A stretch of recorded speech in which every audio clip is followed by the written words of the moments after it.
Joyeuse Pâques! Je veux commencer avec ce chant de joie. Joyeuse Pâques pour tous les Pâques qui ont déjà été accomplis dans votre vie, puis pour toutes les Pâques d'aujourd'hui et toutes celles qui vont s'accomplir dans les années qui suivent.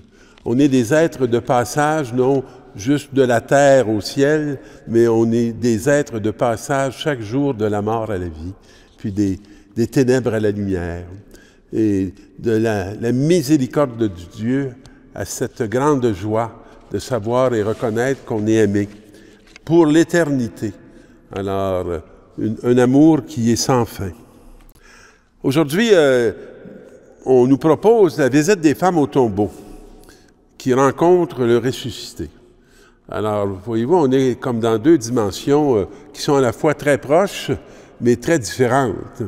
Parce que l'expression le dit bien, hein, aller au tombeau. Habituellement, quand on part et on s'en va au tombeau, il y a comme une intériorité, il y a à la fois des souvenirs nombreux, il y a des peines, tous nos sentiments intérieurs sont un peu mêlés. Mais la rencontre du ressuscité vient complètement transformer toute la perception qu'on a du réel. Et on voit tout sur un nouveau jour. Alors, après le sabbat, à l'heure où commençait le premier jour de la semaine, vous savez, au niveau du texte, c'est très cohérent, ça se tient bien, on pense qu'on comprend tout, mais il y a quelque chose qui est profondément différent dans ce qu'on est en train de nous raconter. Parce que Jésus, le Messie, est venu. Il n'avait jamais été au milieu de nous. Et là, pendant 33 ans, il fait route sur les terres humaines. Alors, après ce sabbat, où il a été mis au tombeau, à l'heure où commençait le premier jour de la semaine, mais ce n'est pas juste le premier jour de cette semaine-là, c'est le premier jour de l'humanité nouvelle. C'est la première semaine des temps nouveaux. On n'attend plus la venue de Jésus. On attend son retour. Puis on espère son retour.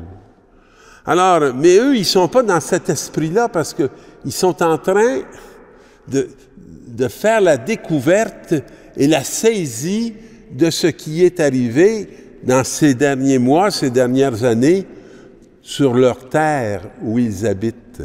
Hein?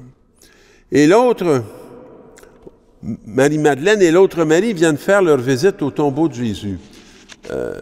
C'est comme un pèlerinage, on dirait, où on va rendre notre reconnaissance, puis probablement nos merci, puis déposer notre peine. Mais voilà qu'il y a eu un grand tremblement de terre. Je comprends que la terre a tremblé parce que elle venait de porter un événement qui transforme toute l'histoire du monde. Et l'ange du Seigneur descendit du ciel. Alors, ça ne s'est pas passé beaucoup avec des terrestres, ça s'est passé avec des célestes. Hein? Il descend du ciel, vient rouler la pierre et s'assit dessus. Voilà ce qui est arrivé avec la mort. Ce n'est plus quelque chose qui bouge, hein? C'est quelque chose qui nous donne une assise.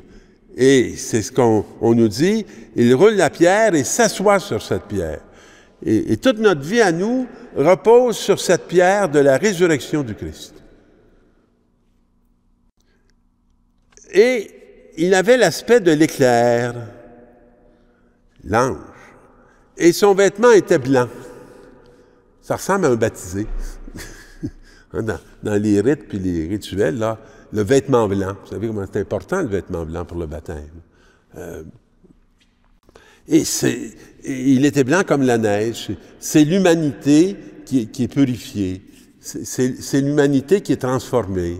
C'est l'humanité qui a atteint une étape de grandeur, je dirais, et qui se manifeste dans ce moment où les femmes arrivent au tombeau. Mais ce n'est pas du tout ce qu'ils s'attendaient de voir. Alors, les gardes, dans la crainte qu'ils éprouvèrent, furent bouleversés et devinrent comme morts.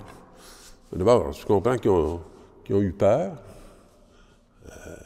Puis comment ils étaient pour expliquer qu'est-ce qui se passait. Leur vie est en jeu, là, eux. Et ils étaient complètement déboussolés. C'est pas du tout un événement qui ne les atteignait pas. Il les atteignait peut-être pas dans la foi, mais il les atteignait fort sérieusement dans leur réalité, leur condition de vie. Or, l'ange s'adressant aux femmes, bon, on pourrait dire, ils sont pas gentils, ils ne parlent pas aux gardes qui sont terrifiés. Hein. Mais le temps va venir où probablement qu'ils auront l'occasion, eux aussi, de revisiter cette expérience qu'ils sont en train de vivre. Ils sont des témoins exceptionnels. Ils n'ont probablement pas mesuré la place qu'ils tenaient, eux, là, dans cette histoire humaine, puis qu'ils ont vu de leurs yeux, puis ils étaient chargés de le garder bien en mort. Mais là, il s'adresse aux femmes et leur dit, « Vous, soyez sans crainte. » Alors, l'ange les invite à vivre une autre dimension que celle que sont en train de vivre les gardes. « Je sais que vous cherchez Jésus le crucifié. » Bon, alors, il ne se perd pas dans des discours. On le sait, vous cherchez celui qui a été crucifié. Les femmes en sont là. Il n'est pas ici. C'est d'abord déjà étonnant, mais il donne la raison, car il est ressuscité. Ils n'ont dû rien comprendre non plus. Crucifié, on sait c'est quoi. Mais ressuscité, c'est quoi? Comme il l'avait dit. Il vous l'avait annoncé. Alors, il renvoie aux paroles de Jésus. On est renvoyé, nous, aux paroles. À quelles paroles, aujourd'hui, dans cette fête de Pâques 2023, vous allez être envoyés?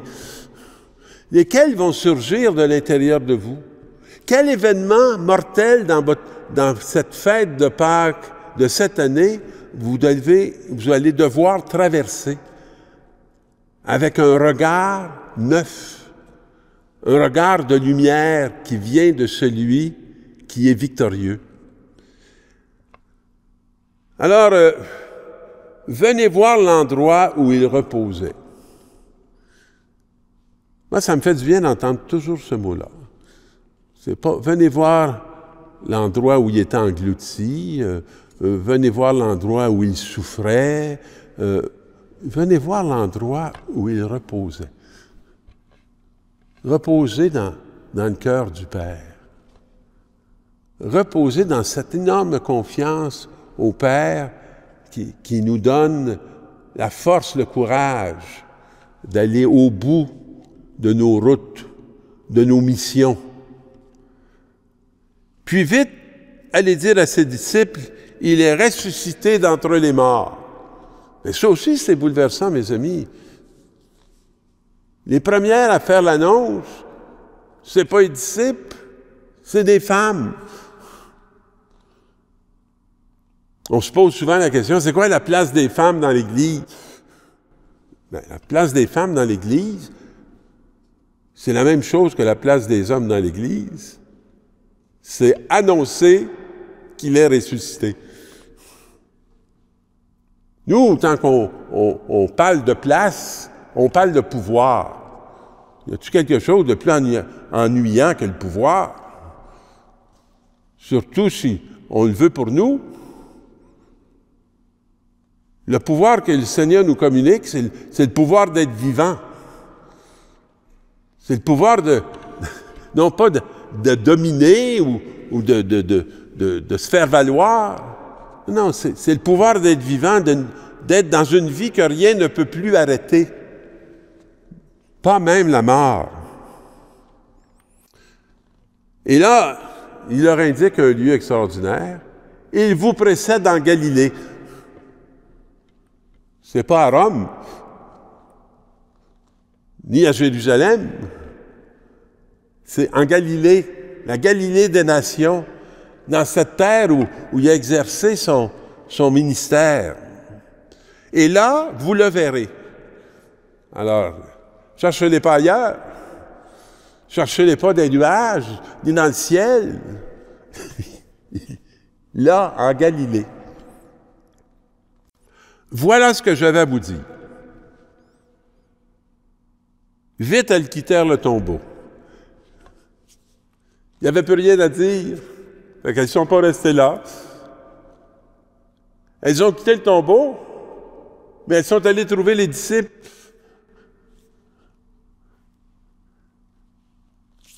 Tremblantes et toutes joyeuses. Sentiments mitigés. Parce que tu t'y fais pas tout de suite. C'est tellement inattendu, tellement incroyable. Elles coururent porter la nouvelle aux disciples. Mes amis, moi j'en suis un disciple. J'aime ça en concours, m'apporter la bonne nouvelle. Il ne faut pas penser que je suis le dispensateur de la bonne nouvelle. Non, je suis le serviteur. Puis comme tous mes frères et sœurs, j'ai à le faire connaître cette bonne nouvelle.